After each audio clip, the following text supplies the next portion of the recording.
I am back to discuss the sexual ethics policy of the Texas Annual Conference of the United Methodist Denomination in Houston, Texas.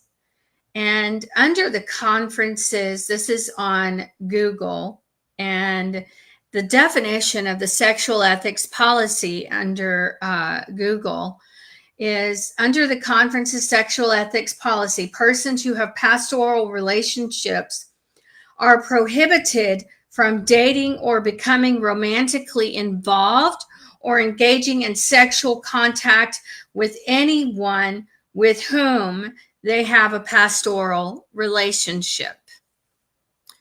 So, a few things I would like to say about this is that a pastor, it's just a job title. That's all it is. It's nothing more than a job title. They could be ditch diggers. Doesn't really matter.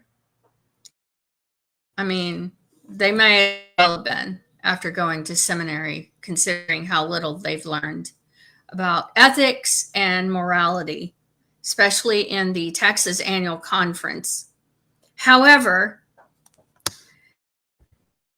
in workplace, it is very common for romantic and dating and sexual relationships to happen, or whatever you want to call it. It happens. I've been there, done that, and it was a hard lesson that I learned about life. Part of the reason why I made that mistake was because growing up within the Texas Annual Conference, and my father being a clergy employed by them, and my father also being a child molester, I wasn't really taught what the meaning was or the importance of having good boundaries and being able to protect yourself. And this policy also covers sexual abuse of minors. However, these are two separate entities, okay? And so one of the things that this policy, I think, should also cover, that it does not, is that clergy should not pursue friendships with anyone that is a minor. Now, the problem with this is that people think, oh, well, it's a pastor, you know, they want to help guide them through life. They want to teach them lessons about life. They have no business being friends with minors. And it's not appropriate. It's immoral. It's unethical, because it is an abuse of power. And the minor is basically at an unfair disadvantage because they have not had the opportunity yet to learn the lessons that the adults have learned, and maybe some adults haven't learned them, because that's why they're pursuing friendships with minors. So there should be a separate policy, not grouped in with a policy about sexual ethics, about consensual relationships, because the sexual ethics policy, it's also covering consensual relationships between adults as well, not just sexual abuse of minors. These are two separate, different things. There is nothing, absolutely nothing consensual about an adult engaging in inappropriate sexual behavior directed towards a minor. There's also nothing appropriate about a United Methodist clergy or any adult pursuing a friendship with a minor. Absolutely nothing. There's nothing appropriate about that. The policy, those should be two completely separate policies. But hey, I mean, what do I know? I'm mentally ill and in a cognitive decline, according to people in the Texas Annual Conference and the attorneys that advised me that were associated with the Texas Annual Conference. So, I mean, no one really has to listen to me. Okay. Now, the last time I was on page 2 of the sexual ethics policy, and now I'm going to cover page 3. Page 3 covers non-retaliation and coercive action. So I have some excellent examples of retaliation because I myself have experienced multiple forms of retaliation from the Texas Annual Conference administration. But hey, what does that really matter, right? Because it doesn't matter because, I mean, after all, I myself am in a cognitive decline,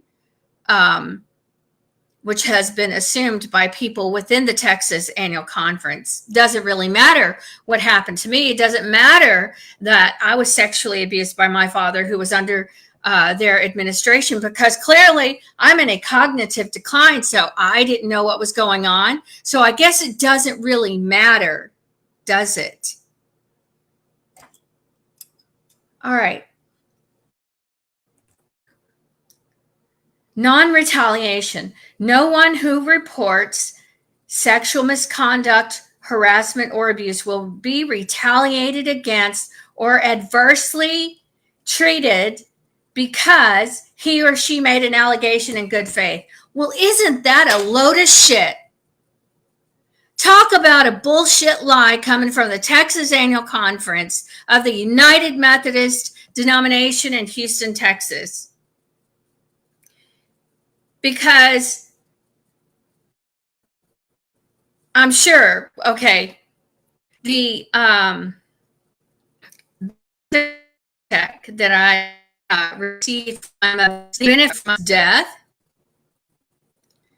stated that it was placed in an unlabeled folder, right? I'm sure it's a coincidence, right? I mean, the Texas Annual Conference would never purposefully misplace a $10,000 beneficiary check that was supposed to go to someone who exposed them for employing child molesters. They would never do that. They're above that, right? Wrong. They're not. Because that's what happened to me. In fact, this check was placed in an unlabeled folder, and they waited until it was almost forfeited, because there was a certain amount of time that had to pass until the check could be forfeited. So they waited until the last minute. How convenient, right? And they emailed me, right? Okay, keep this in mind. They emailed me at my email address that they had. And then I was told another lie, that they didn't know how to reach me. Well, if you didn't know how to reach me, why did you email me? Clearly, that's a lie, because you emailed me. And after all, I had been in communication for more than a year with 2 attorneys that they were familiar with and associated with. And they couldn't reach me. Interesting. And so these beneficiary checks, here's how this works. If you have a family member, let's say a clergy, who is employed under the Texas Annual Conference administration, and that clergy or their spouse passes away, let's say the minister passes away, his spouse will receive a $10,000 beneficiary check. Okay? Or their children will receive a $10,000 beneficiary check to cover burial costs. I didn't bury my mother. I let my family, who doesn't have a problem being associated with child molesters, deal with her fat ass. Yes, I said that. Because you see, this is somebody who degraded me. So I do not owe her respect. And so this check was withheld from me. And up until it was almost forfeited. Now, let's say that a Methodist minister passes away. Okay. And let's say they accidentally lose that check. All right. And this is just a mistake. This is a careless mistake. It's a big mistake, but hey, it's a careless mistake, right? Because I mean, clearly they made a careless mistake with mine, right? Somebody who had been exposing them for employing child molesters, because they would never retaliate.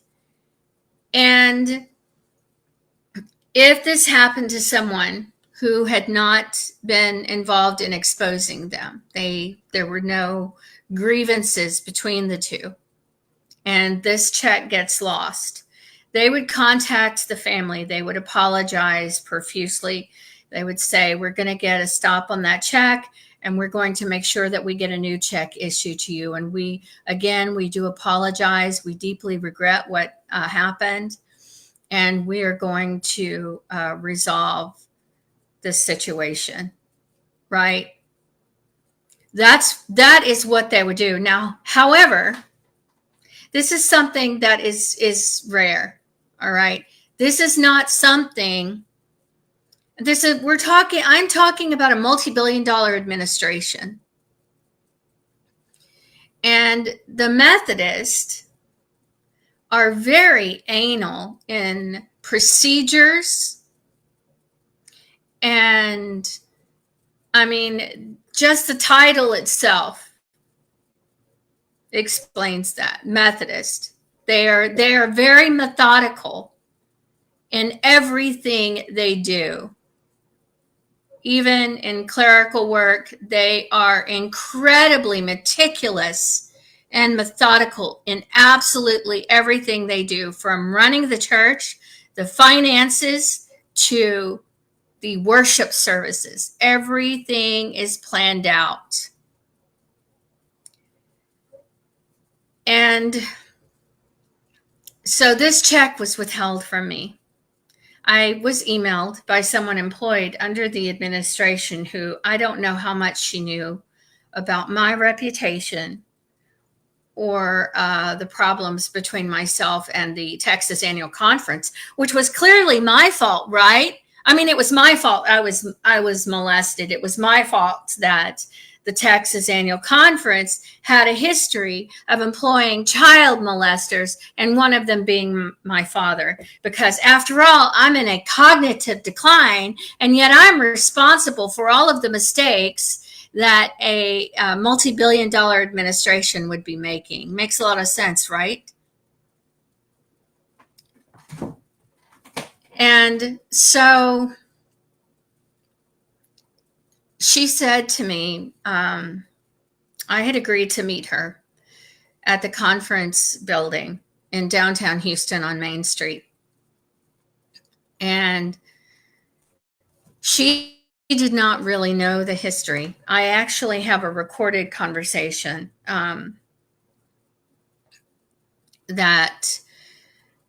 where I recorded her, and I got her on recording saying that it had been placed in an unlabeled folder. She found it, and she insisted on tracking me down.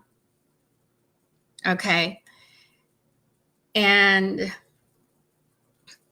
I met her at the conference, the back of the conference building at the driveway. I had taken an Uber there because I did not have transportation, because My Subaru Forester had been destroyed and withheld from me for 7 months. And I had to get Dr. Jim Hastings from Helping Hands Ministry to help me get it towed from the property that it was sitting on. And I used that $10,000 check. I purchased the computer that I'm using right now that I still have. I've had since 2019. I also got both of my cars working. And it got me where I needed to be, but it clearly was not enough. But hey, I mean, after all, it is my fault that my father sexually abused me, and I'm responsible for the Texas Annual Conference and employing child molesters. So, clearly they don't owe me a damn thing. And so that was one of the forms of retaliation that I experienced from the Texas Annual Conference. The other, my Subaru Forester was withheld from me. Fisher was involved with that. Who else was Harrison Fisher involved with? He was involved with the Texas Annual Conference of the United Methodist Denomination. Now, allegedly, here's what I think happened. Scott Jones was the bishop at the time. He knew who I was. I called them out on Facebook. People thought I was crazy, right? Because after all, who cares if we withhold a Subaru Forester from a woman? We can just tell everybody she's in a cognitive decline. She doesn't need it, right? And nobody's going to listen to her, so we'll just withhold this car from her. And I have documents with the name of the Texas Annual Conference, so they can't do anything to me about this. But what I think allegedly happened is that Harrison Fisher could have easily been in communication with anybody in the conference administration. Anybody who knows anyone who works in the administration and knows the direct number, they can call them up. I can call them up. And there are many conversations that are discussed confidentially that nobody knows anything about. Now, somebody else can tell you something, tell you some kind of bullshit lie, but you won't know unless you were there for the conversation. And if it's something they want to keep under wraps, you aren't going to know about it. And I had 2 attorneys that I was involved with that knew the contact, the phone number, the direct phone number for the conference administration, could have easily called up and asked to speak with the bishop. And they were not happy that I was exposing their dirty laundry. But, that's what happens when you drag me into it. And so what is possible could have happened. There could have been a conversation to withhold the car from me, because then I would not be able to get a job. I have kids I can't take care of. And then I don't have transportation. And then maybe I'll just disappear within the homeless community. And maybe eventually, without getting their hands dirty or bloody, that's how they could permanently silence me. But my question would be, how's that working out for you? Was it worth it?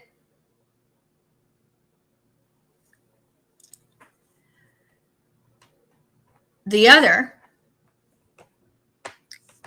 form of retaliation I experienced was visiting my kids at a United Methodist Church through supervised visitation that was under the Texas Annual Conference Administration that employed my father who molested me. And not only did I visit my kids there, but I was sexually harassed during those visitations by a visiting parent and the staff of St. Stephen's United Methodist Church, along with the staff of the Domestic Relations Office, witnessed it and did absolutely nothing about it. But who cares, right?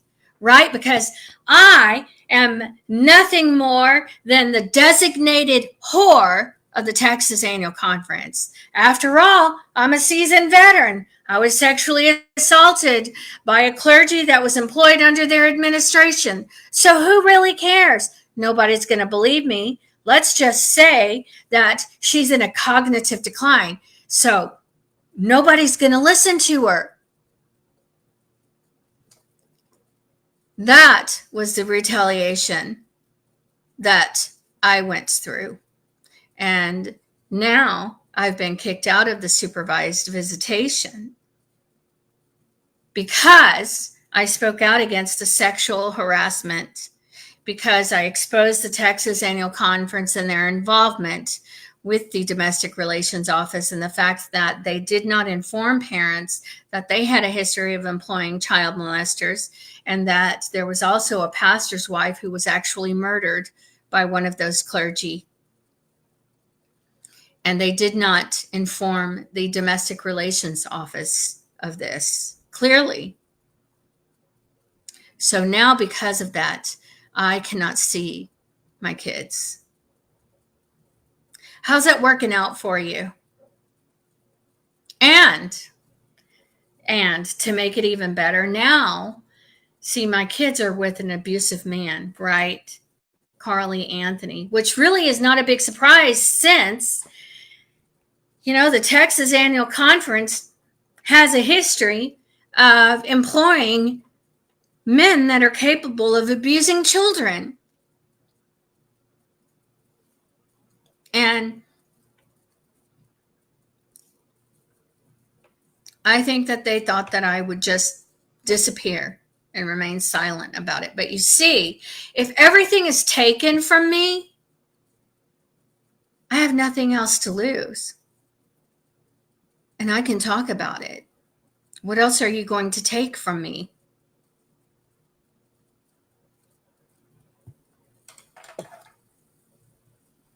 Coercive action.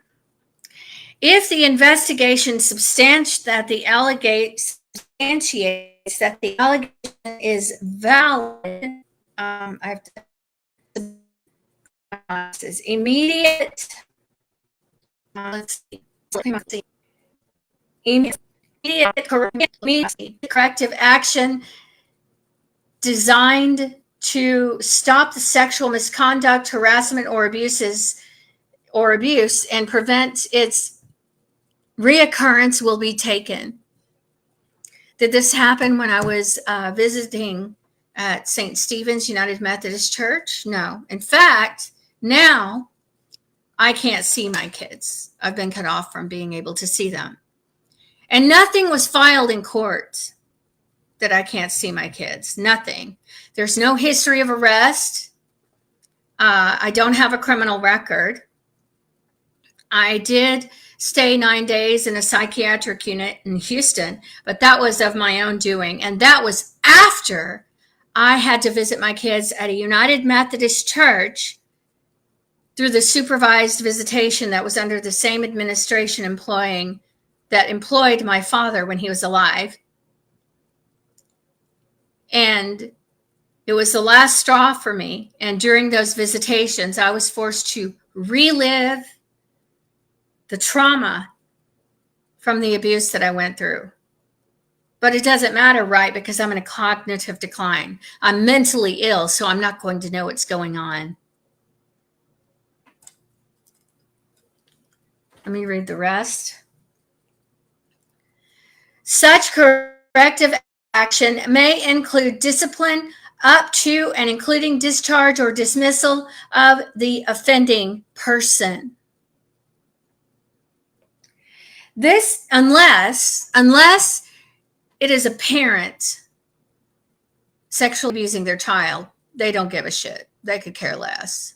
It's not their problem.